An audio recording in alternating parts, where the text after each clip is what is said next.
दाई नमो नमः। आप सबका बहुत बहुत स्वागत है और हम भगवत गीता से चौथे अध्याय से चर्चा करने की चेष्टा कर रहे हैं। और पिछले सप्ताह हमने जो भगवान श्री कृष्ण गीता में कहते हैं कि चार वर्ण और चार आश्रम जो है वो मैंने इस सोसाइटी में जो भी है उनकी रचना मैंने की है। तो चार वर्ण ब्राह्मण क्षत्रिय वैश्य शूद्र और ब्रह्मचारी गृहस्थ वानप्रस्थ संन्यास, ये चार नियम पहले भी थे, अब भी हैं और आगे भी रहेंगे। और केवल भाषा में अंतर हो जाता है, जैसे स्कूल में जाते हैं तो और उसके बाद गृहस्थ कोई मैरिड होता है फिर रिटायर होता है, तो ये वही आ, हमारे संस्कृत में जो है वो स्कूल एजुकेशन जिसको कह सकते हैं ब्रह्मचार में, और मैरिड लाइफ जो है गृहस्थ आश्रम है, और रिटायर लाइफ जो है वानप्रस्थ और संन्यास आश्रम। और इसी तरह संसार में लेबर क्लास है सब जगह, हर एक सोसाइटी में और हर एक देश में, हर एक प्रांत में, हर एक जैसी भी समाज हो, सब में बिजनेस क्लास भी होती है। और उसमें जो है पुलिस और मिलिट्री और इंटेलेक्ट क्लास, एडवाइजरी, ये सब जो चारों के चारों वर्ण हैं जो, और चार आश्रम हैं, ये समाज में पहले भी थे, अब भी है, आगे भी रहेंगे। अब यहाँ पर उसके आगे भगवान श्री कृष्ण एक बहुत ही महत्वपूर्ण बात कह रहे हैं, जिसके अंदर हर एक व्यक्ति करता है। दूसरे चार वर्णों में, चार आश्रमों में जो व्यक्ति ग्रस्त करता है वो सन्यासी नहीं करता, जो ब्रह्मचारी कर रहा है वो ग्रस्त नहीं कर रहा, जो ब्राह्मण कर रहा है वो खत्री नहीं कर रहा होगा, जो खत्री कर रहा है वो शूद्र नहीं कर रहा होगा। तो इसके अलग अलग कर्म हैं, परंतु एक बात जो सब में सेम है वो है कर्म तो हर एक व्यक्ति को करना पड़ेगा, किसी वर्ण में हो किसी आश्रम में हो। कर्म के बगैर कोई भी व्यक्ति नहीं रहता। हम खाते हैं, सोते हैं, काम करते हैं, व्यापार धंधा करते हैं, कुछ भी हम कर्म कर रहे हैं। अभी जहां पर कथा सुन रहे हैं, कथा कह रहे हैं, ये भी एक कर्म है। और हाथ हिलाना वो भी एक कर्म है, कर्म करते जा रहे हैं हम। तो यहाँ पर भगवान कहते हैं कि कर्मों का ये सारा जो संसार है, इस कर्मों के बंधन के अंदर फंसा हुआ है। कर्म के बगैर कोई व्यक्ति रह नहीं सकता, परंतु भगवान श्री कृष्ण से उन पर कर्मों का प्रभाव नहीं पड़ता, वो कर्म नहीं करते। जिस तरह कोई, हम कई बार इसको दोहरा चुके हैं कि कई बार कोई राजा है वो जेल में जाता है तो जेल के जो नियम है उस राजा के ऊपर लागू नहीं होते, या राजा के संग जो उसके अधिकारी चल रहे हैं उनके ऊपर जेल के नियम लागू नहीं होते। जेल में जाते हैं देखभाल करके, जेल में कोई भी जेल में ठीक है, सब कुछ है, सब कुछ नहीं है, कैसा भी है, व्यवस्था कैसी है, जेल में जाएंगे और जेल से बाहर आ जाएंगे। उसी तरह भगवान श्री कृष्ण जब यहाँ पर आते हैं, इस धरा पर आते हैं, लौकिक जगत में आते हैं, तो उनके जो कर्म है ये संसार के कर्मों का, इस लोक के कर्मों का, लौकिक और अलौकिक। लौकिक कहते हैं इस संसार के, इस लोक के, अलौकिक कहते हैं इस लोक से परे। तो भगवान जब यहाँ पर आते हैं, इस धरा पर आते हैं, यहाँ इस भौतिक जगत में, मटेरियलिस्टिक जो मटेरियल वर्ल्ड है, इसमें आकर जब कुछ भी कर्म करते हैं तो उनके कर्म जो हैं वो हमारे कर्मों की तरह नहीं है।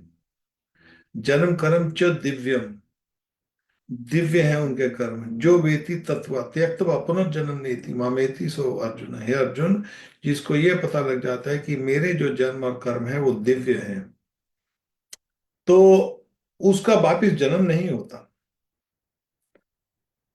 क्योंकि वो जानने के बाद, श्री कृष्ण के कर्मों के बाद जानने के बाद, श्री कृष्ण की लीलाओं के जानने के बाद इस संसार के कर्मों से, बंधन से छूट जाता है। यहाँ पर उसी का हिसाब किताब भगवान बता रहे हैं कि संसार के जो कर्म हैं, पहले, सबसे पहले इन बात को बताने से पहले ही भगवान कह रहे हैं, ना मैं कर्माणि लिम्पंता, मेरे पर कर्मों का प्रभाव नहीं पड़ता, ना मैं कर्म फल सप्रा, ना मैं कर्मों की इच्छा करता हूँ। इति माम जो बीजान आती, जिसको ये पता लग जाता है कर्म मनुष्य विद्यते, उसको भी कर्मों का प्रभाव नहीं पड़ता। जो भक्त को भगवान के कर्मों के विषय में पता लग जाता है, भगवान के विषय में पता लग जाता है, उसको भी इस संसार के, इस लोक के कर्मों का प्रभाव होना बंद हो जाता है। आपने कभी डॉक्यूमेंट्री में देखा होगा कि समुद्र में जब व्हेल मछली जाती है, व्हेल बहुत बड़ी होती है, व्हेल मछली के सामने जो भी आता है उसको खा जाती है। तो मगर उस व्हेल मछली के संग कुछ एक प्रजाति होती है मछलियों की, वो वो इतनी एक्सपर्ट होती कि वो बेल के संग संग चलती हैं। बेल मछली का मुंह बड़ा है, बेल चल रही है, बहुत गति से समुद्र में तैर रही है, उसके संग छोटी छोटी मछलियां, एक प्रजाति होती मछलियों की, वो बेल की पीठ के साथ साथ चलती हैं। बेल उसको खाती नहीं है, खा नहीं सकती, दिखाई नहीं देती बेल को। वो बेल के संग संग, उस बेल मछली के संग संग चलती हैं। शार्क जो बड़ी सी बेल मछली होती है उसके संग संग चलती हैं। अब बेल मछली जो खाती है, उसका कुछ जूठन भी होता है तो वो मछलियों को खाने को मिल जाता है। तो यहां पर जो मछलियां बेल के पीठ पर सवार होकर साथ साथ चलती हैं, एक तो दूसरियां कोई मछली भी उनको नहीं खा सकती, क्योंकि कौन आएगा बेल के सामने, तो जो आता है वो मर जाता है उसके सामने। तो वो जो मछलियां चलती हैं बेल की पीठ के साथ साथ चलती हैं, एक तो वो सुरक्षित रहती हैं और दूसरा उसको खाने पीने को मिल जाता है।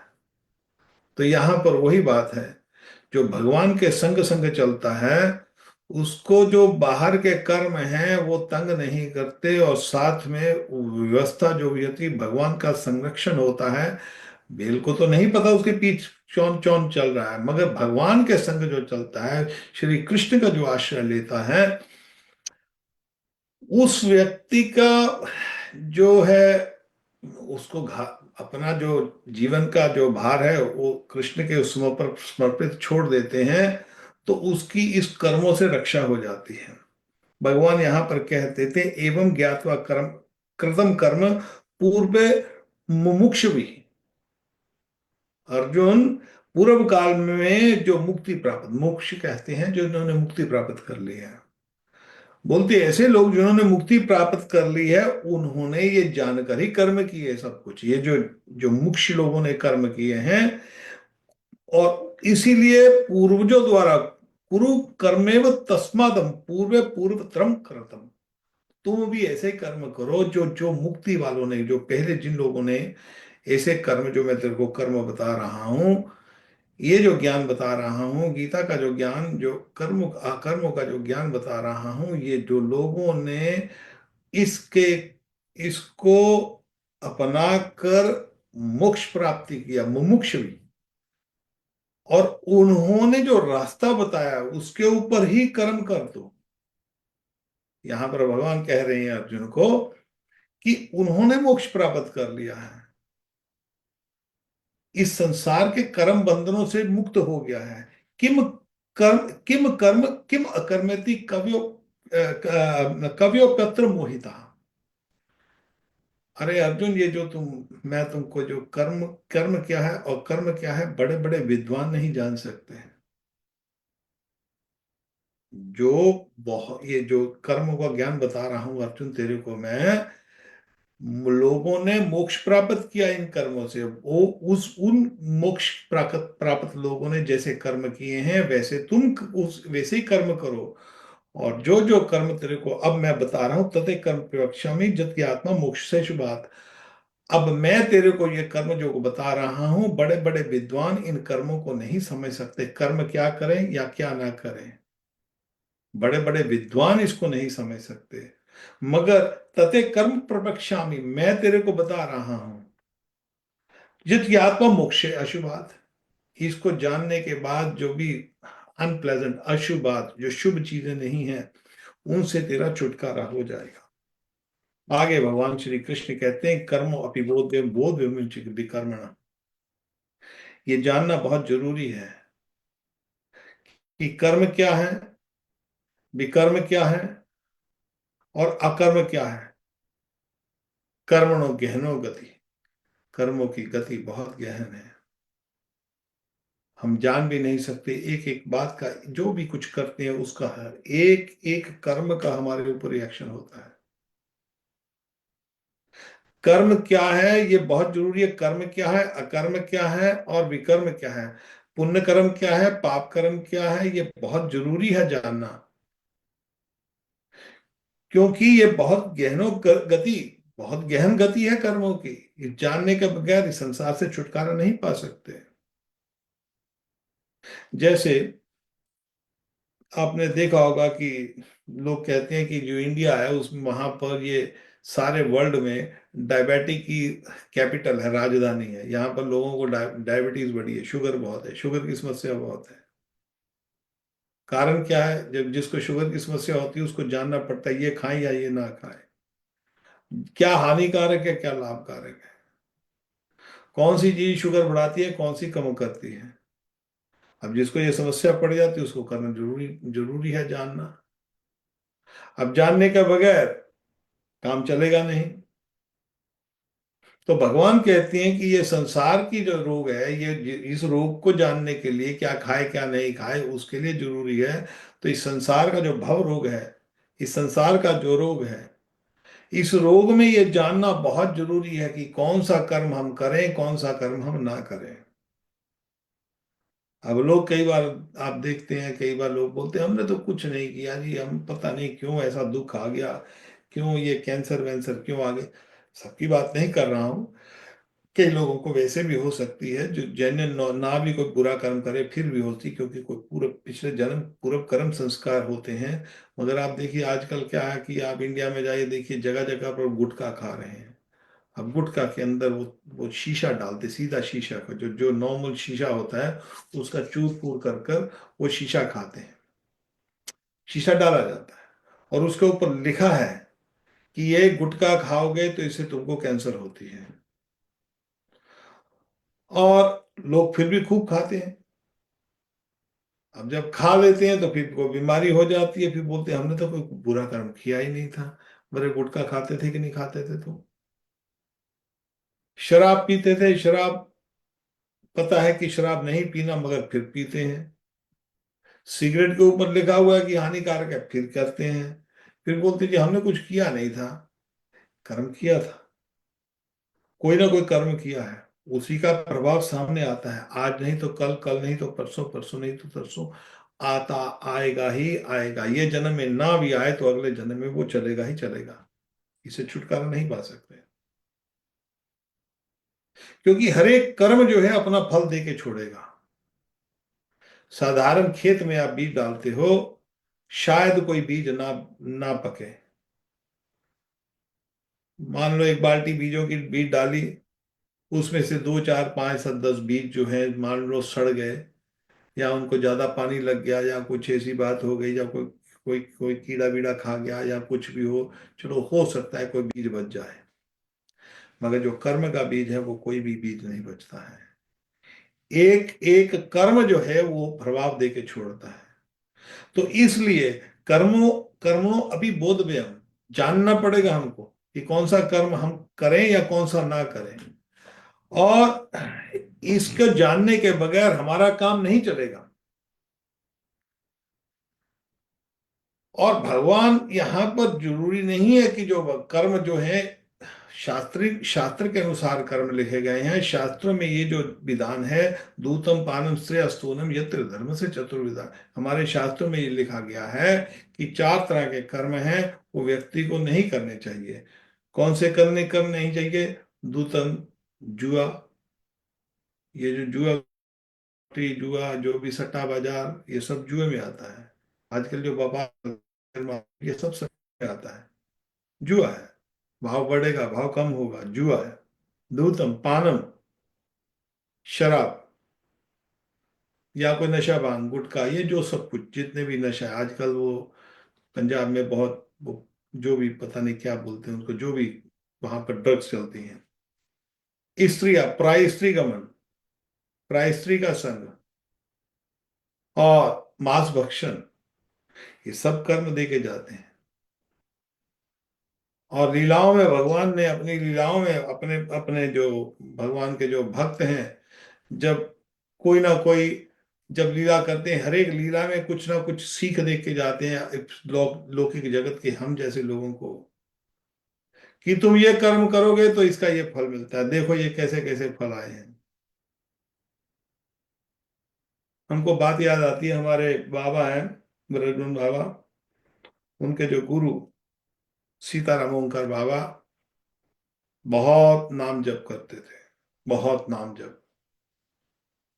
दो दो तीन तीन तीन तीन तीन सौ चार चार सौ माला रोज की, 24 घंटे हरे कृष्णा। जो साधारण लोगों को तो 8-10 मिनट लगते हैं माला करने की, जिनको अभ्यास हो जाता है 4 मिनट में माला हो जाती है। अभ्यास होता है, जो जो बहुत ज्यादा नाम जप करते हैं तो अपने आप मुंह से कृष्ण का नाम निकलता है, वो जबरदस्ती निकालना नहीं पड़ता उनका, जबरदस्ती।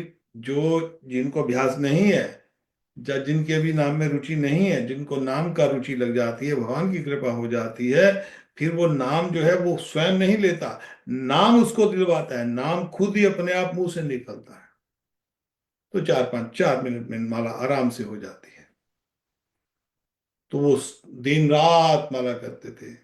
मगर उनकी एक बात थी, सिद्ध पुरुष थे, सिद्ध पुरुष थे, तो उनकी जो टांगे थी वो सीधी रख के बैठते थे, उनके घुटने खराब थे थोड़े से। तो किसी चेले ने पूछा, बाबा आप तो इतना नाम जप करते हैं, आप तो सिद्ध पुरुष हैं, ये क्या है? बोलते ये मेरा एक अपराध है पिछले जन्म का।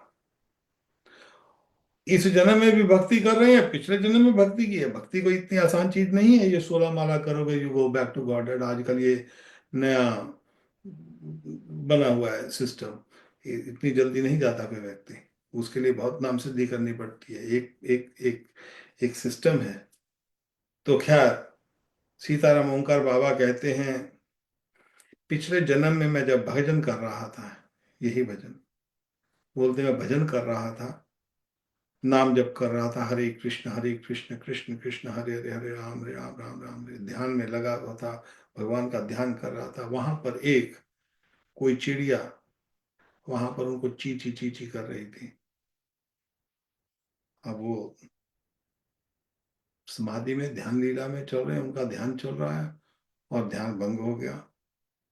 तो उन्होंने बोला कि ऐसा ही उठा के उसको डराने के लिए एक थोड़ा सा कंकड़ उठाया, कंकड़ ऐसे मार दिया उसको, चिड़िया को, और चिड़िया की टांगों पे लग गया, चिड़िया की टांग टूट गई।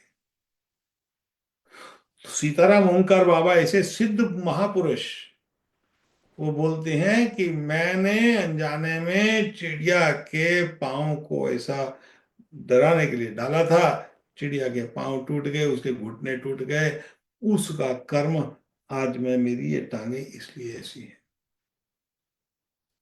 तो आप ये बताइए, एक सिद्ध बाबा भजनानंदी है, भजन कर रहा है, सिद्ध पुरुष है, वो हमको सिखाने के लिए बता रहे हैं, उनकी ये तो कर्म वैसे ही जल जाते हैं, उनके लिए पाप कोई बड़ी बात नहीं है।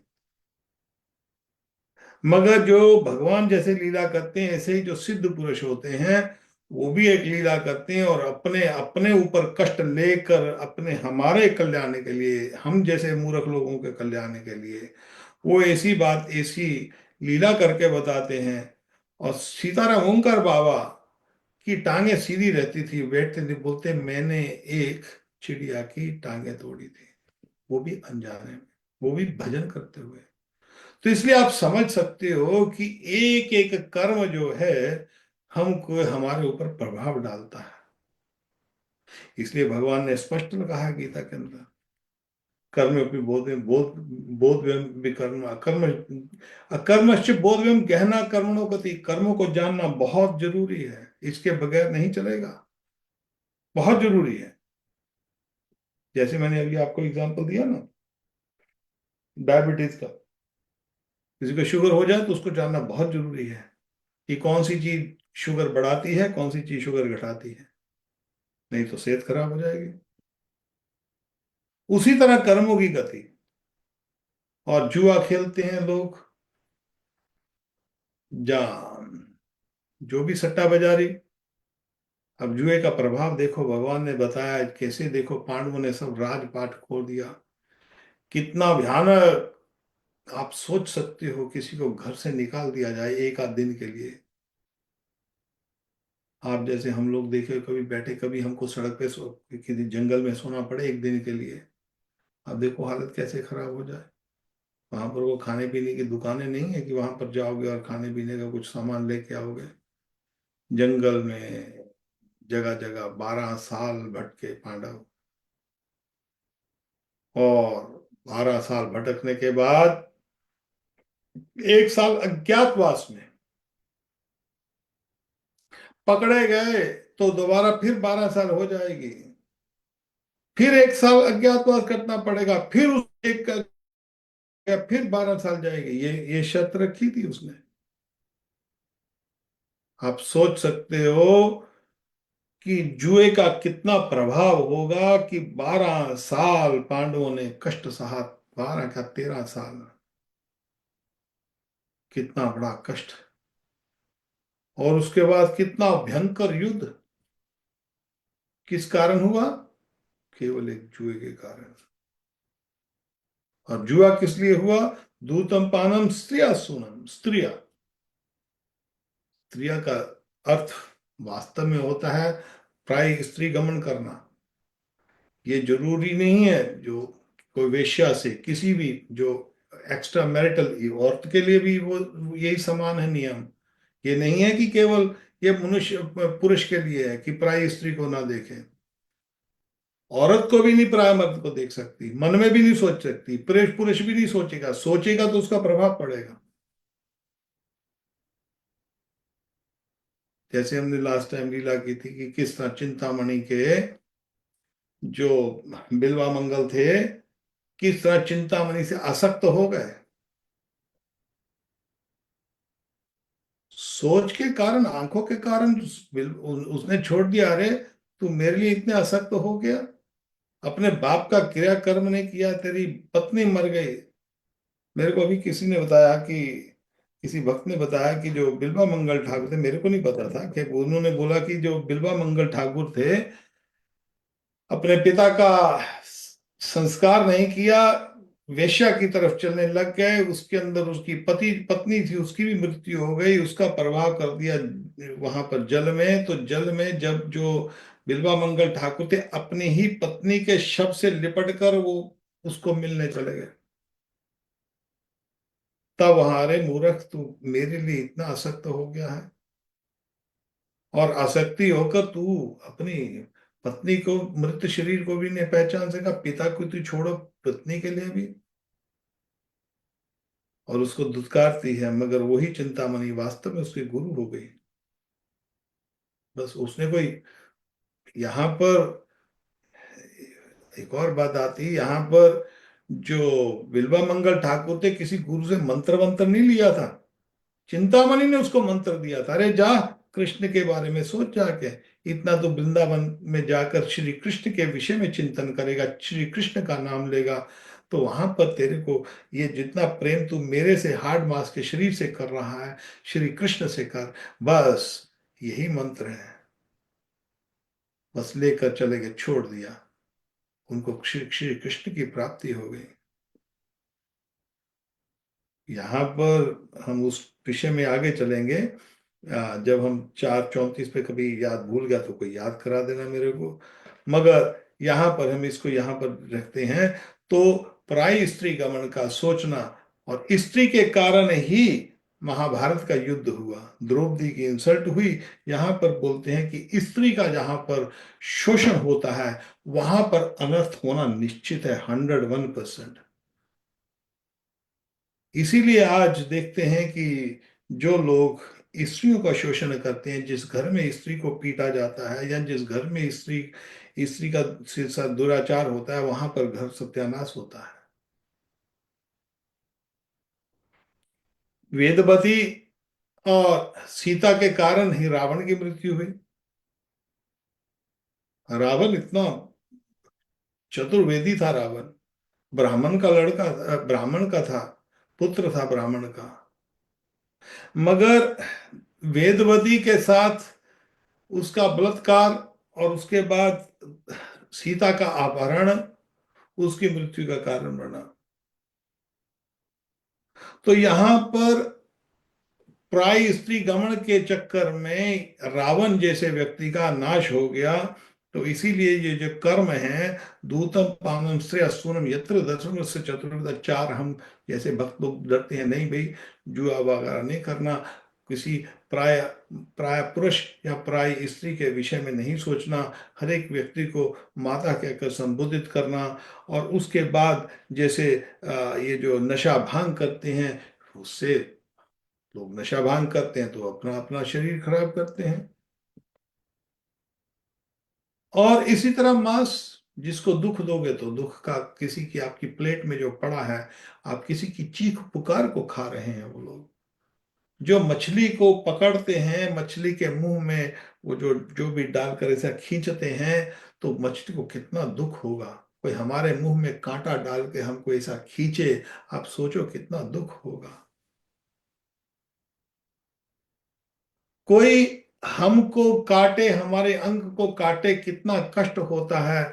तो बस समझ लो, जो जिस भी प्राणी को जब मारा जाता है, उसको प्लेट में रख के खाया जाता है, तो इसकी उसकी चीख पुकार खा रहे हैं, उसका प्रभाव पड़ता है।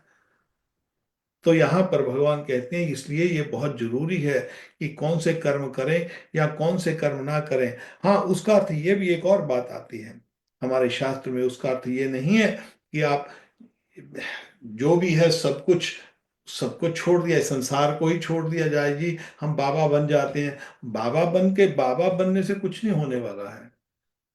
बाबा जो है, मन के अंदर जो वैराग होना चाहिए, ऊपर से भले खूब वस्त्र पहनो, कुछ भी पहना हुआ हो, कैसे भी संसार में रहें, व्यापार कर रहे हैं, धंधा कर रहे हैं, कुछ भी कर रहे हैं। गददर पंडित के जो गुरु जी थे ना, वो ऐसा बैठते थे जैसे सेठ बैठते हैं, परंतु उनका जो मन है उसमें अंदर से वैराग था। संसार से कोई आसक्ति नहीं है। अनासक्ता विषयान, विषयों से मन में आसक्ति नहीं होनी चाहिए। यथा अर्प उपांजिता, जो भी वस्तु है भगवान से संबंधित है, उसको भगवान के संग लगा दो। अनुकूल से संकल्प, प्रतिकूल से वर्जनम, जो अनुकूल चीज है भगवान के प्रति, जो भगवान को पसंद है, वो लगवा दो। शास्त्र में लिखा है भगवान को पत्रम पुष्प, गीता में भगवान स्वयं कहते हैं पत्रम पुष्पम फलम तोयम जो में भक्ता पृच्छति। जो भी मेरे को कुछ फूल देता है, कोई तुलसी का दल देता है, जल देता है, फल देता है, आप जाते हो बाजार में, वहां पर आम लगे, आम का सीजन है, अरे ये बहुत अच्छे आम है, चलो आज ठाकुर के लिए ये आम लेके जाते हैं। हाँ, ये फूल बहुत अच्छे हैं, चलो ठाकुर जी अपने ठाकुर के लिए घर लेके आज फूल ले जाकर, हम जब सुबह ठाकुर को नहलाएंगे तो सुबह ये, उसके बाद मंदिर को इन फूलों के साथ संग सजाएंगे। अच्छा, बहुत गर्मी है तो ठाकुर जी को आज जल प्रदान करेंगे, थोड़ी सी उसमें ठंडा करके जल दें भगवान को, साथ में उसमें गुलाब का इत्र डाल दे थोड़ा सा। गुलाब, शुद्ध गुलाब जो होता है, उसकी खुशबू होती है। भगवान को जल देने के लिए भगवान के जल में थोड़ा सा गुलाब का डाल दे तो भगवान को सुगंधित हो, प्रेम पूर्वक। अब पीछे कल परसों बाबा फोन करते हैं, बाबा कैसे हो, बहुत अच्छे हैं बाबा को, हमारे बाबा को शुगर की प्रॉब्लम है थोड़ी सी, बाबा कैसे, बहुत अच्छे बेटे, कैसा कैसा चल रहा है। तो वहां पर खूब आम चल रहे हैं। मैंने बोला बाबा आम बहुत खा रहे हैं हमारे, कौन खा रहा है, बाबा आप खा रहे हो, नहीं मैं क्यों खाऊंगा, मेरा ब्रजमोहन खाएगा। और ब्रजमोहन को खूब आम, अपने लिए नहीं खाना है। आनंद किस में आ रहा है, ठाकुर को खिला खिला कर आनंद आ रहा है। तो इस तरह अनासक्ति खुद विषय में नहीं है, मगर ठाकुर के लिए भोग खूब लगाओ, ठाकुर का पसंद का। तो इसको कहते हैं युक्त वैराग्य। निर्बंध कृष्ण संबंध युक्त वैराग्य उच्चते, इसको युक्त वैराग्य कहते हैं। बढ़िया से बढ़िया क्वालिटी के आम देखने जाए, कोई बाहर से व्यक्ति देखिए, अरे ये तो साधु है, अरे इसको बहुत, ये तो बहुत लोभी है, ऐसे ऐसे देख रहा है, इतने बढ़िया बढ़िया आमों के इसके, इसके मुंह में लार गिर रही है क्या? अरे ना, जो जो वास्तव में जो साधु है, वो जो आम खरीद रहा है, वो आम अपने लिए नहीं खरीद रहा, वो आम जो है वो ठाकुर के लिए खरीद रहा है। मैं अपनी राधा रानी को, श्री कृष्ण को आज इन आमों का भोग लगाता हूँ ले जाकर। इसको वैराग कहते हैं। संसार छोड़ दिया, मुमुक्षु परित्याग को वैराग्यम फल्गु उच्यते। अरे जो बोले नहीं नहीं नहीं जी, हम तो ना तो ये आम को टच करेंगे, ना ये किसी और चीज को टच करेंगे, ना ये पैसे को टच करेंगे। अरे ये तो सब माया है। बोलते हैं जो मुमुक्षुवी, जो मोक्ष को, जो मोक्ष को प्राप्त करने के लिए परित्यागी, जो ऐसे मोक्ष जो प्राप्त करने के लिए जो जो ऐसा वैराग करते हैं, वो तो वैराग्यम फल्गु उच्यते, वो तो फल्गु वैराग है, वो तो नकली वैराग है। प्रापित्य बुद्धिया हरिवंदन सब वस्तुतः। सब वस्तु को श्री कृष्ण के चरणों में लगा दिया जाए, उसको कृष्ण से संबंध से जोड़ दिया जाए। जो भी वस्तु है वो कृष्ण के लिए है, वो कृष्ण के आनंद के लिए है। मेरे को फिर बात याद आती है, कई बार हमारे बाबा बोलते हैं, अरे ये गर्मियों का दिन है, ठाकुर के लिए एसी 24 घंटे चलना चाहिए, हमारे लिए चले कि ना चले। इसको वैराग कहते हैं। तो यहाँ पर भगवान कहते हैं, मैं यहाँ पर कर्म के विषय में भगवान ने बार बार बार बार इसको बतलाया है। गीता के अंदर छह, पूरे के 6 अध्याय कर्म के ऊपर ही हैं। और कर्म को समझाने के लिए भगवान कभी इधर से समझा रहे हैं, कभी इससे समझा रहे हैं, तरह तरह से, तरह तरह से, जैसे जैसे हम आगे पढ़ते हैं। मैं इसीलिए सब भक्तों को निवेदन करता हूँ, जब आप गीता पढ़ो ना, तो गीता रोज, मैं तो, मेरा हाथ जोड़कर निवेदन है आपसे कि रोज एक अध्याय गीता का पढ़ो, और संग में एक एक श्लोक का एक एक शब्द को देखो। अरे इस शब्द में क्या क्या गहराई छुपी हुई है। मैं आपको सच्ची बता रहा हूं, इसमें मैं झूठ नहीं कह रहा हूं। आप 50 साल गीता पढ़ते रहो, वही श्लोक पढ़ते रहोगे, वही श्लोक अलग अलग तरह से भगवान आपको अनुभूति कराएंगे। गीता की अनुभूति जो होती है, ये नित्य प्रतिदिन बढ़ती रहती है, बढ़ती रहती है, कभी छूटती नहीं है। गीता ऐसी वस्तु नहीं है, ये कोई साधारण नहीं है, कोई साधारण शास्त्र है कि सब कोई साधारण शास्त्र जो है, एक बार नावल पढ़ लिया उसमें रस खत्म हो गया। गीता का रस कभी खत्म नहीं होता। इसके विषय में भगवान आगे भी बता रहे हैं। जिस ये जो कर्मों का विधान किस तरह समझा रहे हैं, यस सर्वे सर्वे समारंभा काम संकल्प वर्जिता। जो शास्त्र के अनुसार कर्म करता है, ज्ञान अग्नि दधक कर्मणः, वो ज्ञान की जो अग्नि है, उसमें सब कर्मों का जो फल है, उसमें वो भस्म हो जाते हैं। शास्त्र के हिसाब से जो काम करता है, बाकी के जो अकर्म है वो भस्म हो जाते हैं। कैसा कर्म करें कैसा नहीं करें, ये जानना बहुत जरूरी है।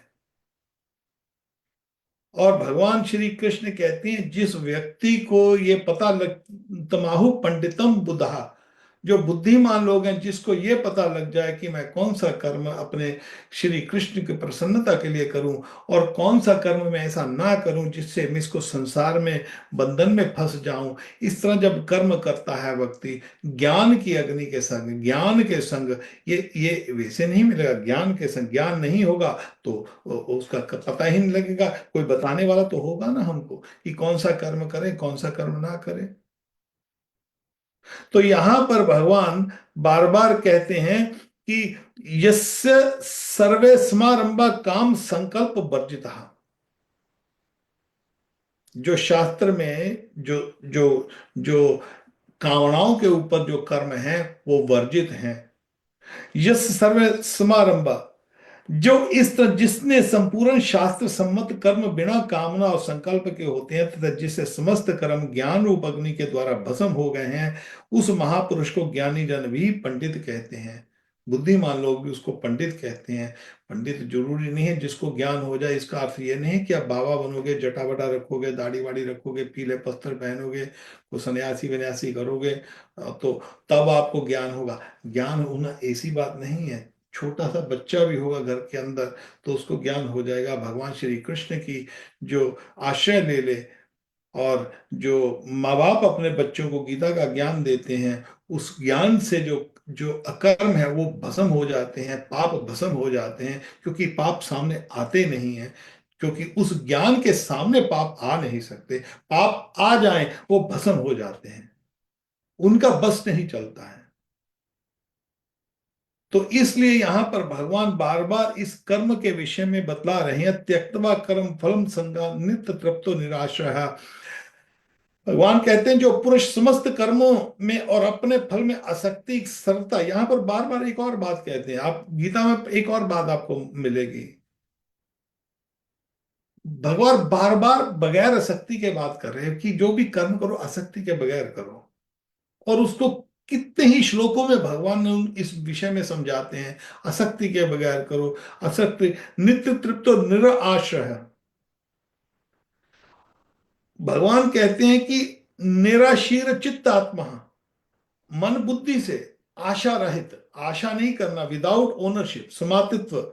जो समातित्व हम करते हैं कि कुछ भी करना चाहते हैं, हम बोलते हैं कि ये मेरा है, इस शरीर को हम अपने अपना मान लेते हैं, इस संसार के कुछ कर्म करते हैं तो अपने आप वो सोचते हैं कि ये हम अपने लिए कर रहे हैं, या मैं हम इसके शरीर के भी स्वामी नहीं है, मगर हम अपने आप को समझते हैं कि हम इस शरीर के स्वामी हैं।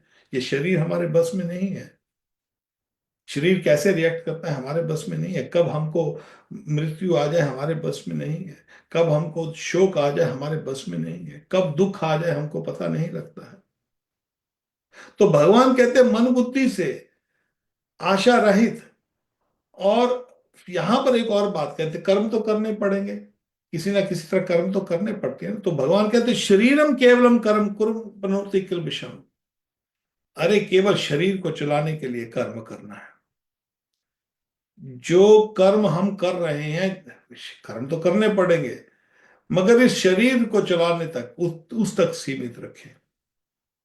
घर में रहें, परिवार में रहें, बच्चों के संग रहें, जो हमारे धर्म, जो इसलिए इसको गृहस्थ को धर्म कहा जाता है। गृहस्थ धर्म, जो जब हमारे सनातन धर्म ही एक ऐसा धर्म है जिसको कहते हैं कि सनातन धर्म में जो संस्कार है, विवाह है, वो एक धर्म की, धर्म पत्नी, मेरा पति धर्म पत्नी का कहा जाता है, यज्ञ होता है। हमारे में जो है बच्चों के प्रति धर्म के बारे में विषय है। मुसलमानों में निकाह, निकाह होता है सेक्स। निकाह वहां पर जो होता है, निकाह का अर्थ वो एक्चुअली सेक्स होता है। वहां पर वो विवाह नहीं है, वो धर्म वाला नहीं है। वहां पर तो एक एक कॉन्ट्रैक्ट है, बस वो निकाह कॉन्ट्रैक्ट है और कुछ नहीं है। मगर हमारे सनातन धर्म में जो जो विवाह होता है, जो गृहस्थ एक आश्रम है। जिस तरह हम वृंदावन जाते हैं, बोलते जी कौन से आश्रम में रहे, बोलते जी हम उस आश्रम में रह रहे हैं। ठीक है, अच्छा, हम उस आश्रम में रह रहे हैं। वहां पर आश्रम में महाराज जी हैं, कथा करते हैं या कीर्तन होता है, प्रसाद भी हो रहा है, आरती होती है। तो वहां पर कुछ नियम है उस आश्रम के। कई बार लिखना पड़ता है आजकल आश्रम वालों को भी, यहाँ पर सिगरेट पड़ा या गुटखा पान ये मत खाओ, या सिगरेट मारो, शराब ना पियो। लोग यहाँ पर इतने आजकल तीर्थ स्थानों में भी जाकर शराब पीने लग गए हैं। इसीलिए दुर्घटनाएं और ये सब जो चल रहा है ना, अभी जो युद्ध चल रहा है, बोलते युद्ध हो रहा है अभी। कुछ कुछ एस्ट्रोलॉजर्स बता रहे हैं भैया यहाँ पर खूब अभी वो अर्थक्वेक आएंगे या कोई नेचुरल डिजास्टर्स होंगे, प्राकृतिक आपदाएं आने वाली हैं। तो आएंगी ना, क्यों नहीं आएंगी। अरे करोड़ों करोड़ों जीव हर समय मार कर खाते जा रहे हैं, इतनी गाय कट रही हैं। तीर्थ स्थानों में आजकल लोग तीर्थ कम जाते हैं, वहां पर वो पिकनिक मनाने ज्यादा जाते हैं, घूम फिरने ज्यादा जाते हैं। जो भक्त हैं वो तो चलेंगे जी, चलो आज ठाकुर के हम दर्शन करेंगे, जाएंगे बिहारी जी के दर्शन करेंगे, ठीक आ जाएंगे। साधारणतः मोस्ट ऑफ लोग, हम खुद अपनी आंखों से देखते हैं, लोग केवल वहां पर घूमने के लिए आते हैं, पर्यटन के लिए आते हैं। तो ये भी कर्म है, इसे धाम अपराध बनता है। जो धाम के ऊपर, जैसे हमारी भक्ति में इनका भी ध्यान रखना पड़ेगा। ठाकुर जी की सेवा करते हैं तो सेवा अपराध, उसमें भी सेवा अपराध है। उनके एक मंत्र आता है कि ठाकुर का पूजा किया, भगवान से क्षमा मांगते हैं, प्रभु कुछ हमसे कोई गलती हो गई है कुछ सेवा में, तो हमको आप क्षमा करें। मंत्रहीन क्रियाहीनम मंत्रहीनम। तो ये सारा मंत्र बाद में जब भी हम आरती वगैरह सब ठाकुर सेवा करते हैं, बाद में मंत्रहीनम क्रियाहीनम मंत्र को बोला जाता है, भगवान से क्षमा मांगी जाती है। धाम में दोष होता है, जो लोग धाम में जाकर पाप करते हैं उसका दोष होता है। जब भी धाम में जाएं तो धाम में बहुत सावधानी से जाएं। अब पता नहीं वहां पर कौन, आजकल चोर चक्के भी बहुत घूमते हैं। वृंदावन में ठाकुर के समय में भी काफी आते थे। वहां पर राक्षस, बड़े बड़े राक्षस वृंदावन में तभी भी आते थे, तो आज भी राक्षस होंगे तो उसमें कोई आश्चर्य करने की जरूरत नहीं है। कई बार लोग आकर उसकी भी निंदा कर देते हैं, अरे हम तो वृंदावन गए थे, वहां पर तो हमको ये चोर मिल गया, पंडे को गाली निकाल देंगे, किसी को गाली निकाल देंगे, इससे अपराध बनेगा। तो इसलिए बहुत ध्यान से जाएं, वृंदावन में धाम में जाएं। सेवा अपराध, धाम अपराध, ये सब अपराध होते हैं, नाम अपराध, इनमें अपराध होते हैं, इनको जानना बहुत जरूरी है। इसी को ज्ञान कहा जाता है। तो भगवान कहते श्रीम केवलम कर्म कुरु न करोति किल विषम, शरीर को चलाना है, परिवार को चलाना है, इसके लिए कर्म में कोई दोष नहीं है। धंधा करो, नौकरी करो, जो है झूठ बोलकर मत करो। 4 पैसे कमाने हैं, व्यापार में बोल दो भाई, बाहर वाले 10% लेते हैं, 15% लेंगे, मगर हम आपसे झूठ नहीं बोलेंगे। तो इसलिए शरीर को चलाने के लिए कर्म करने पड़ते हैं। एक और बात कह रहे हैं, ये सबसे बड़ी महत्वपूर्ण बात जो यहाँ पर कह रही हैं, ये तो जरूरी लागू करनी पड़ेगी हमको। ये श्लोक जो है, ये जो कितना नंबर है, हाँ, चौथे का 22वां श्लोक, इसको लिख के रख लो। चौथा चौथा अध्याय गीता का और 22वां श्लोक, इसको याद कर लो, इसको गांठ बांध लो इस श्लोक को। ये इसको गांठ क्यों बांधनी पड़ेगी? क्योंकि हमारी जो जीवन है इसके विपरीत चल रहा है। विपरीत क्यों चल रहा है? यहाँ पर हमारे हम क्या चाहते हैं, चलो भाई आज हमारे पास, चलो आज हमारे पास एक कोठी हो गई है, छोटी है, हमारे वो जो पड़ोसी वाला है, हमारा भाई है, उसके पास तो बहुत बड़ी कोठी है, हमारे पास छोटा सा मकान है, और ऊपर से हमारा वो जो साला है उसके पास तो इतना बढ़िया, अरे मैं बहनों ही हूँ, मेरे पास इतनी अच्छी नहीं है। लोगों के मन में ऐसे भाव आते हैं, लोगों के, सबके हमारे मन में ऐसे ऐसे भाव आते हैं। भी उसके पास देखो रे, चलो बहुत अच्छा, ठीक है, उसके कर्मों का भाव है भी, हमारे लोग ऐसे फिर अपने आप को संतावना भी देते हैं। अपने आप को अंदर से जलसी हो रही है, अंदर से जलन हो रही है।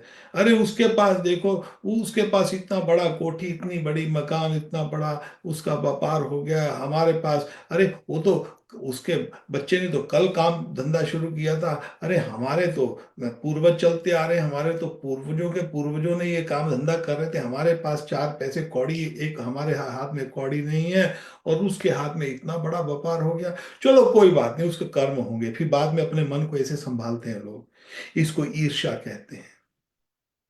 ये ईर्ष्या लगभग हम सब में है। तो हम इस ईर्ष्या के यहां पर भगवान कहते हैं, और फिर ईर्ष्या, एक तो ईर्ष्या होती है मन में लोगों के, कि हमारे मन में ये ईर्ष्या है, कि किसी को देखकर हमारे मन में जलन होती कि हमारे पास कम है, उसके पास ज्यादा है। एक और बात आती है, संतुष्टि नहीं है हमें। हमारे पास 1 करोड़ हो गया, दुकान हो गई, घर बार हो गया, ठीक है, बाद में अब चलो थोड़ा सा और करते हैं, थोड़ा सा बड़ा शोरूम हो जाए ना, थोड़ा सा और मेहनत करें, एक दो और, 2 4 शोरूम हो जाए, और थोड़ा सा धंधा हो जाए, और लाभ के लिए लोभ जो है थोड़ा सा हो जाएगा ना, तो फिर मेरा मन शांत है, फिर मैं एक एक बच्चे को एक एक दुकान दे दूंगा, और उनको एक एक घर दे देंगे, और लाभ लाभ लोभ लोभ के लिए और धन हो जाए, और धन हो जाए। तो यहाँ पर इसी बात को भगवान कह रहे हैं। चौथे अध्याय का 22वां श्लोक जो है, जब लाभ संतुष्ट हो। जो भक्त है, इस जीवन में सुखी रहना है तो संतुष्ट रहना चाहिए। किसमें? जो लाभ अपने आप लाभ आ रहा है, कर्मों के हिसाब से पूरा आएगा, तो उतना ही जितना आपको आपने बोया हुआ, उससे ज्यादा आने वाला नहीं है, मैं आपको पहले बताऊं। खेती में से अनाज वैसा ही उतना ही निकलेगा जैसा आपने क्वालिटी डाली थी पिछली बार। जैसा अनाज उगाया था वैसा ही खराब बीज डाला हुआ होगा तो उसका अनाज पूरी तरह से नहीं निकलेगा उसमें से, खेती में से। अच्छा बीज डाला हुआ है, अच्छी खाद डली हुई है, उसकी पूरा पानी लगा हुआ है, तो खूब लहलहाती फसल होगी। मगर पानी अच्छा लगा हुआ नहीं है, बीज अच्छा नहीं था, खाद अच्छी नहीं थी, तो भले दूसरे का खेत कितना बढ़िया होगा, हमारा खेत अच्छा नहीं है, हम रोते हैं हमारा खेत अच्छा है, हमारी फसल अच्छी नहीं हुई। क्यों नहीं हुई? भाई तुमने खाद डाली नहीं थी ना, पानी डाला नहीं था, बीज अच्छा डाला नहीं था। इसमें पड़ोसी का क्या क्या कसूर है? कसूर तो हमारा है। हमारे को जो कष्ट आते हैं, संसार के जो दुख आते हैं, संसार की जो आपदाएं आती हैं हमारे जीवन के अंदर, जितना भी लाभ आता है, लाभ उतना ही आएगा, एक दाना अन्न का ज्यादा नहीं मिलेगा। हमारे कर्मों के अंदर, हमारे जीवन में, पिछले जन्मों में हमने, या इस जन्मों में भी, कई बार इन जन्मों का भी फल इसी जन्म में मिल जाता है। तो जो हमने पूर्व में जो कर्म किए हैं उसका फल हमको मिलेगा, मिलेगा उसी हिसाब से, उतना ही पैसा मिलेगा, उतना ही लाभ मिलेगा, उससे ज्यादा मिलेगा नहीं। मिल जाएगा तो वो नष्ट हो जाएगा, बीमारी में निकल जाएगा, किसी किसी किसी केस में निकल जाएगा, कोर्ट कचहरी के केस में निकल जाएगा। रहेगा उतना जितना हमारे यहाँ पर भाग्य में लिखा है। तो यहाँ पर भगवान वही कह रहे हैं, इसके लिए इतना मत भागो, उस गधे की तरह मत भागो जिस गधे के मुंह के सामने एक गाजर लटका दी जाए। एक डंडी डाल डाल दो, गधे गधे के सर के ऊपर एक एक थोड़ी सी लकड़ी डाल दो, लंबी सी 2 फुट लकड़ी डाल दो, और उसके अंदर एक गाजर लटका दो। गधा अपने आप चलता जाता है। गधा सोचता है ये मैं 2 कदम और जाऊंगा तो ये गाजर मेरे मुंह में आ जाएगी। फिर आगे 2 कदम बोलता, 2 कदम और चलूंगा गाजर मुंह में आएगी। और हम क्या करते हैं, उसी तरह हम इस संसार में लाभ की जो है, इस इस लाभ की इच्छा के रहे, उसके प्रति हम भागते रहते हैं। तो यहाँ पर भगवान कह रहे हैं, चौथे अध्याय के 22वें श्लोक में भगवान कहते हैं कि लाभ के पीछे इतना मत भागो, संतुष्ट हो जाओ। जो भी मिला है, ज्यादा मिला है, लाख मिला है, हजार मिला है, करोड़ मिला है, 10 करोड़ मिला है, कैसा भी मिला है, जो आ रहा है, प्रभु का ध्यान करते हुए, प्रभु जो भी हमको मिला है, पूर्व जन्म संस्कार से हमने ये बोया था, आज हमको मिला है, आपकी कृपा है, आपने दिया है, बस इसमें हमारी संतुष्टि कर लो। और साथ में भगवान कहते हैं, द्वंद्वित हो, द्वंद्व से परे हो जाओ। द्वंद्व, सुख और दुख। एक तो हम लाभ के पीछे भागते हैं कि और पैसा बन जाए, और पैसा बन जाए, और पैसा बन। दूसरी, भगवान यहाँ कहते हैं द्वंद्व के पीछे, सुख और दुख में फंसे हुए हैं। ये चीज हमको दुखी कर रही है, ये चीज हमको सुखी कर रही है, इस सुख के पीछे भागते हैं, इस दुख को छुड़ाना चाहते हैं। ये चीजें, 2 चीजें और आ गई। एक तो पैसा और आ जाए, और आ जाए, और आ जाए, सुख और आ जाए, सुख और आ जाए। एक तो इसके पीछे भागते हैं। दूसरा, हम क्या कहते हैं, सुख के पीछे भाग रहे हैं और दुख को अपने पल्ले से छुड़ाना चाहते हैं। द्वंद्व, द्वंद्व में फंसे हुए हैं, सुख और दुख के द्वंद्व में फंसे हैं। भगवान कहते हैं इसमें से भी निकलो। और आगे क्या कहते हैं, विमत्स रहा, ईर्ष्या रहित। ये जलन मत करो, उसके देखो, उसको देखो, उसके पास इतना है, उसके पास इतना है, ये जलन, इसके इसमें मत जाओ। और आगे भगवान कहते हैं, समय सिद्ध सिद्ध्योच कर्तव्य न निवृत्त है। जो व्यक्ति लाभ से संतुष्ट रहता है, द्वंद्व से, सुख और दुख के, या जो भी विपरीत विपरीत, अनुकूल और जो प्रतिकूल, इससे इससे परे रहता है, ईर्ष्या से परे रहता है, समय सिद्ध या सिद्ध, जो सफलता हो इस जीवन में या असफल हो, कैसा भी जीवन हो, बोलते भगवान कहते हैं जो इस तरह कर्म करता है वो इस संसार के बंधन से मुक्त हो जाता है। मृत्यु के बाद मुक्ति नहीं, इसी जन्म में मुक्त हो जाता है। अब देखो कितनी मुश्किल चीज है ये। अब कोई व्यक्ति सोचे जी मैंने गीता पढ़ ली, गीता पढ़ के, ये गीता के देखो, एक यहाँ पर लाभ के लिए, द्वंद्व के लिए, ईर्ष्या के लिए, सफलता असफलता के लिए 5 चीजें भगवान ने बताई हैं। छठी चीज बताइए, भगवान कहते हैं कि ये 5 चीजें करोगे तो इस संसार के बंधन से मुक्त हो जाओगे। अरे सोचने में डर लगता है, सोचने में, अरे प्रभु, हम ईर्ष्या से कैसे मुक्त होगी? ईर्ष्या तो आ ही जाती है किसी ना किसी को देख कर। सफलता सफलता से हमारा मन दुखी हो जाता है, द्वंद्व में तो हम फंसे हुए हैं। तो हम क्या करें उसके लिए भगवान? तो उसके लिए हमको इसीलिए अपना, अपने को, ये जो भगवान, ये भक्ति है ना, भक्ति मार्ग में आत्मचिंतन करना पड़ता है, भगवान से प्रार्थना करनी पड़ती है। जब हम यहाँ पर इस श्लोक को देखते हैं तो फिर सोचते हैं, अरे हम तो बहुत दूर हैं भक्ति से अभी। ठीक है, हमने लाख नाम ले लिया, 2 लाख नाम ले लिया, ये कर लिया, वो कर लिया, मगर फिर हम सोचते हैं, हे प्रभु, तो ये निमनता जो है, अच्छा है, मान लो हमारे मन सभी दोष है, मान लो, ये भी मान लो, चलो हमारे में ईर्ष्या भी है, हमारे में द्वंद्व भी है, हम सुख दुख में भी सब कुछ फंसे हुए हैं, लाभ भी इच्छा करते हैं। मगर इसमें एक और बात अच्छी है, कभी कर रहे हैं तो भगवान के साथ में प्रार्थना करनी चाहिए, हे प्रभु, आपने तो बोला है 4:22 में कि ये करना है, मगर मैं तो इसी में फंसा हुआ हूं, इसलिए हे कृष्ण, हे नाथ, मेरे को इस संसार से आप निकालो। मैं आपको किसी ना किसी तरह भूलूं नहीं, बस इतना तो हम कर सकते हैं ना। हे प्रभु, मैं नहीं भूल सकता, मैं फंसा हुआ हूं यहाँ पर, तो इस संसार से किसी ना किसी तरह में हमको इस, यहाँ पर इस द्वंद से आप निकालिए। भगवान श्री कृष्ण आप कहते हैं कि इस द्वंद से निकलेंगे कैसे? फंस गए हैं तो क्या? उसके लिए भी भगवान आगे कुछ विधि दे रहे हैं। 24 से 32 श्लोक तक जो विधि है वो हवन की है, यज्ञ की है।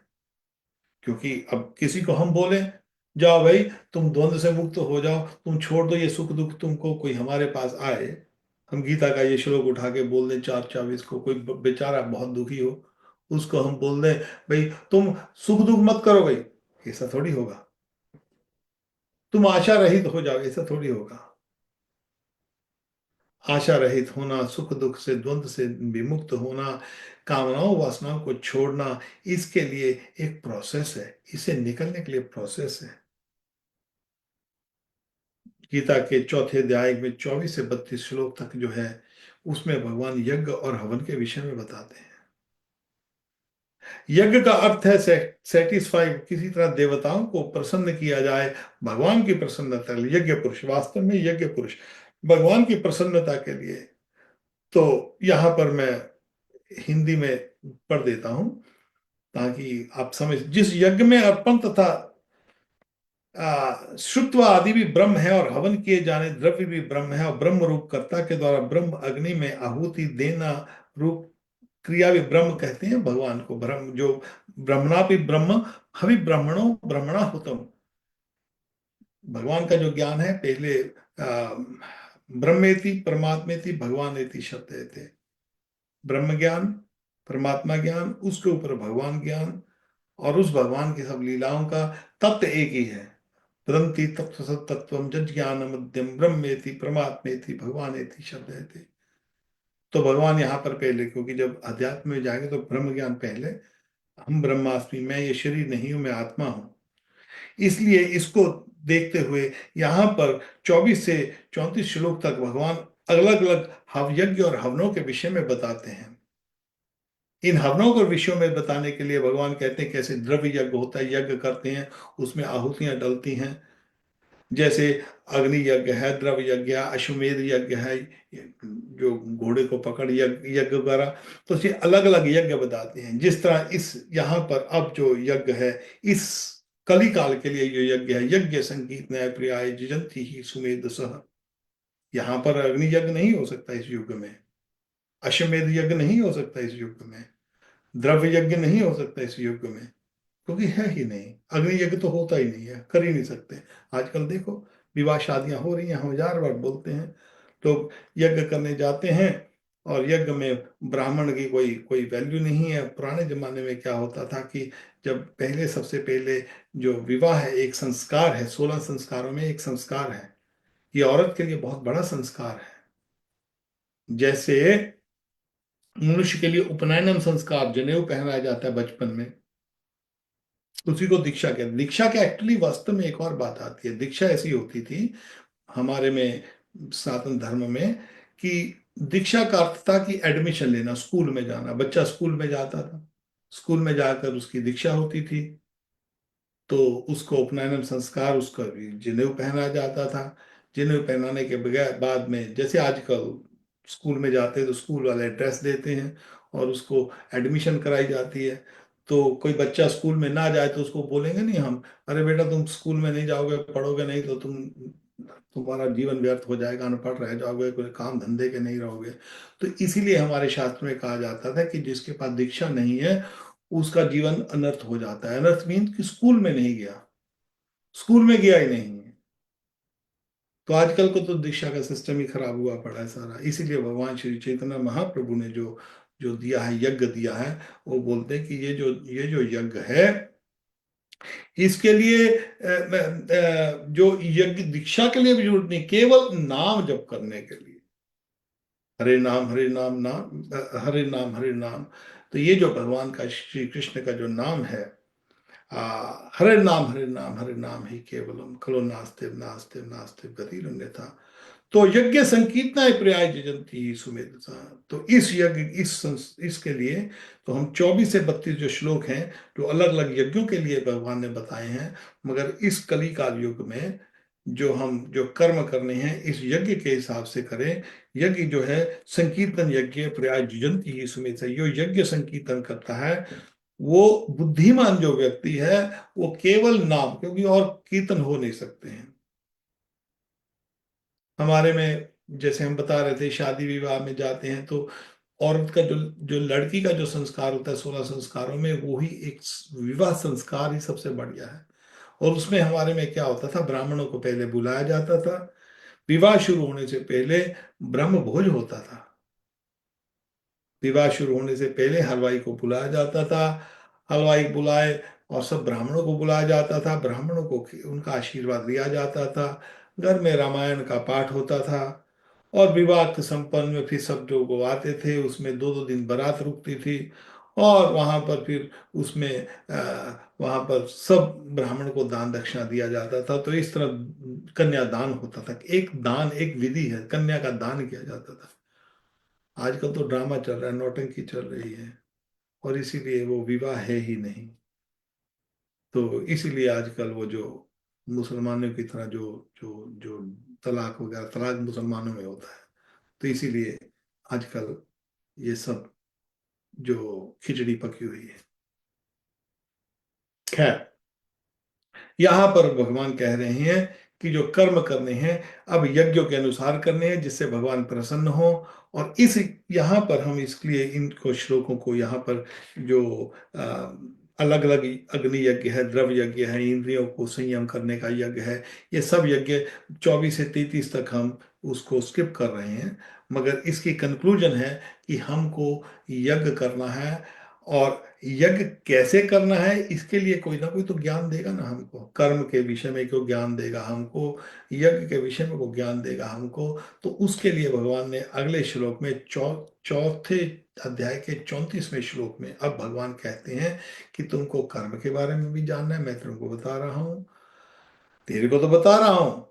साथ में जीवन में ये सब जानने के लिए किसी न किसी के पास जाना पड़ेगा, किसी ज्ञानी के पास जाना पड़ेगा। तद विधि प्रणिपातेन परिप्रश्नेन सेवेगा, तद विधि। अब ये विधि क्या है इसको जानने की, कर्म को और यज्ञ को, हवन को, सब कुछ जानने के लिए आपको किसी के पास जाना पड़ेगा। और यहाँ पर भगवान उसकी अब विधि क्या है, कैसे जाना, कैसे जाना, किस किस किस तरह से उसको प्राप्त करना।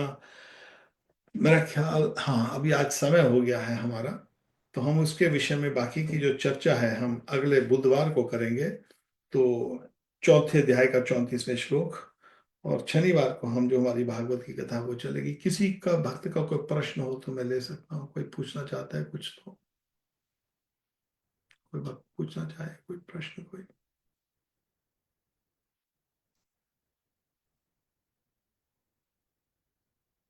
ठीक है, तो आपका प्रश्न नहीं है तो हमारा आपसे निवेदन है सब भक्तों को। प्रभु जी राधे श्याम। जय राधे श्याम, दीपक जी, जय राधे राधे। क्या बहुत बढ़िया हो रहा है। मैं प्रभु जी एक बात पूछ रहा था, मैं ब्रज मोहन जी को काफी ढूंढता हूँ, ऑनलाइन कहीं मिलते नहीं है। कौन? ब्रज मोहन जी। बाबा? हाँ जी। मैं आपको नंबर भेज दूंगा उनका। अच्छा। हाँ, मैं उनका ठीक है। नंबर। मैं हाँ, अच्छा हाँ, अभी कलकत्ता गए हैं। अच्छा अच्छा अच्छा। हाँ, अभी कलकत्ता गए हैं, आज मेरे कलकत्ता गए हैं वो। तो ओके ओके। जरूर आप जाइए ना, जरूर जरूर जाइए आप। वो तो मैं जाऊंगा, पिछली बार जब गए थे तो बाबा ने बोला था, कहते आगे स्टे भी यहीं पे करना आपको। हाँ, नो नो नो, आपका मंदिर है, आपके ठाकुर जी हैं, आप वहां पर हाँ जी। आप प्रसाद पाइए, आराम से आनंद करिए उधर, वृंदावन में आनंद मनाइए। वो तो ये वक्त मैं ऑनलाइन बहुत छानता हूँ, मैं कहा यार ब्रज मोहन जी कहीं पे मिलते नहीं। ऑनलाइन पे रखा नहीं है, क्योंकि एक तो कोई जरूरत नहीं है ऑनलाइन में। आजकल क्या होता है कि वो बात ठीक है आपकी ऑनलाइन की, मगर आप हम्म। फोन पे बात करेंगे इस विषय में, ठीक है? ठीक है। ठीक है, राधे श्याम, जय राधे। ठीक राधे है, श्याम। बस ये सबसे निवेदन चाहते हैं, आप सब गीता को पढ़ते रहिए हर रोज, हमारा यही हाँ नियम। हाँ। एक रिक्वेस्ट है, सब लोग आप गीता पढ़िए रोज, और नाम जप करते रहिए। ओके, निताई गौ, राधे श्याम, जय राधे। राधे श्याम। राधे श्याम प्रभु, राधे श्याम दीपक जी, राधे श्याम।